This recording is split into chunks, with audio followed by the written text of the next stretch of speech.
Dneska se spolu nalíčíme. Ukážu vám velmi praktické, jednoduché líčení, které je opravdu za chviličku hotové. Předpokládám, že máte obličej nachystaný. Máte vyčištěný obličej, natonizovaný a nakrémovaný. A dané nějaké BBčko, BB cream anebo podkladovou bázi. Ještě dříve, než se vrhneme na líčení, vám ukážu, co k tomu všechno budeme potřebovat. Nachystejte si zrcátko, štětec na základní oční stín, je takový plochý, bambulovitý, úzký. Dále řasenku, lesk narty podle vaší volby a 2 oční stíny. Nějaký tělový, béžový oční stín jako základ a zvolte druhý stín, spíše takovou nějakou středně hnědou. Tak, pojďme se na to vrhnout. Vezmeme si štětec, namočíme ho do toho základního stínu, do toho nejsvětlejšího a naneseme si ho na celé oční okolí. Začneme od vnitřního koutku a přes celé oko ho táhneme směrem ven. Vytahujeme si to až k obočí. Kdybyste potřebovali, můžete si štětec namočit do očního stínu a barvičku přidávat. Ale vždycky myslete na to, že méně je vždycky více.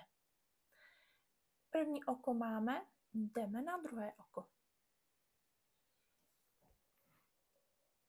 Před samotným líčením je dobré, abyste na oční okolí aplikovali zbytek make-upu, co jste používali na obličej. Popřípadě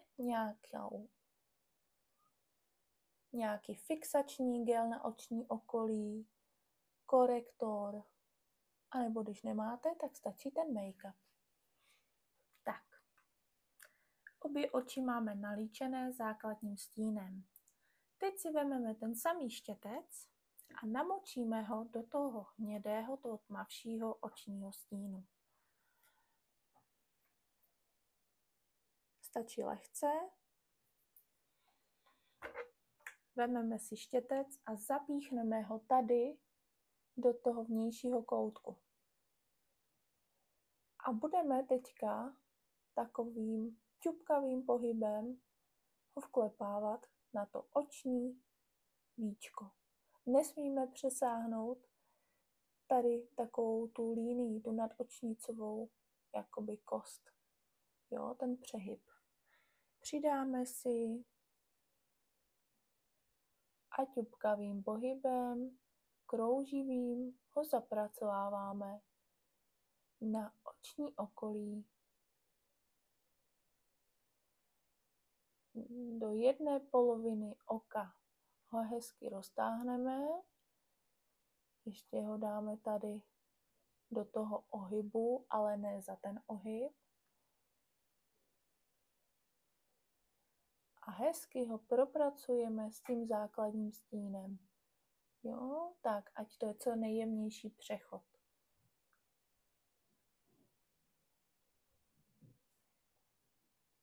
Tak, a teď si ten tmavší oční stín dáme ještě na spodní linku. Opravdu jenom takový kousek, asi 2 cm, si to projedeme a stačí. Vždycky tam patří nějaký oční stín, nejlépe ten nejtmavší, co vždycky použijeme na oční okolí, abychom si udělali takovou celistvost toho oka, vypadá to určitě lépe. Oko jedno máme hotové, teď se pustíme do dalšího.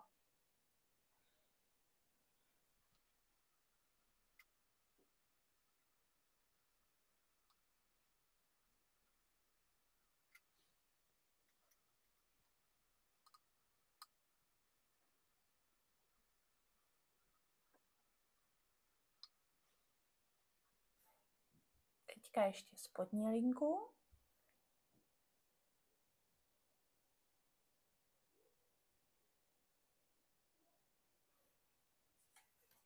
Tak a oči máme nalíčené. Teďka si pojďme nalíčit i řasy.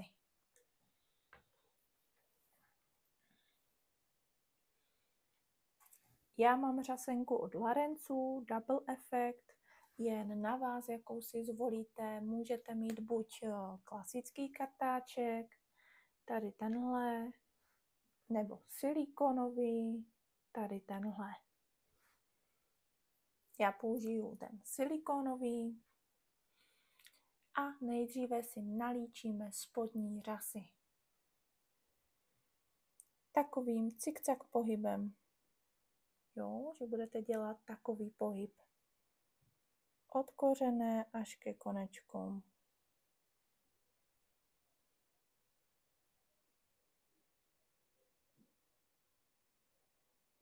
Tak, spodní řasy máme a teď se vrhneme na horní řasy. Takový fígl. Zrcátko si vždycky položte níže než vaše zorné pole. Nikdy ne takhle nahoru, protože jak si budete líčit ty horní řasy, tak se vám budou obtiskávat na to vrchní víčko a to určitě nechcete. Takže vždycky níže položené zrcátko. A jdeme nalíčit cikcak pohybem.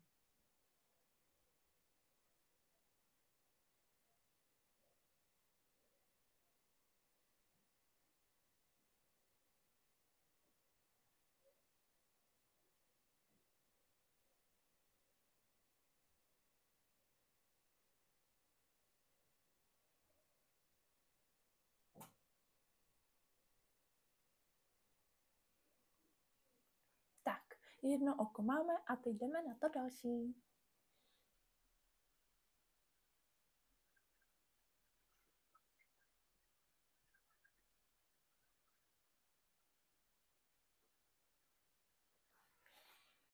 Tak, i to druhé oko máme nalíčené a teď se vrhneme na poslední tečku.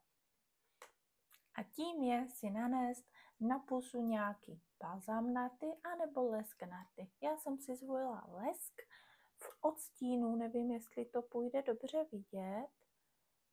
Taková fialkovo-růžová, velmi jemňoučká barvička, skoro až průhledná.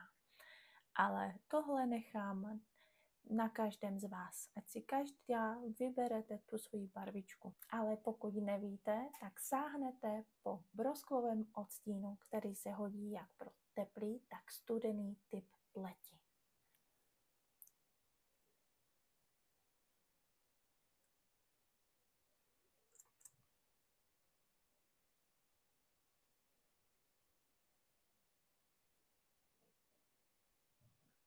Obtisknout a máme hotovo.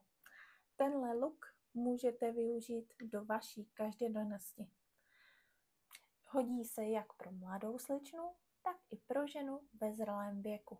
Stačí opravdu málo a ten obličej máte krásně rozářený a pocítíte příval pozitivní energie, když se na sebe podíváte.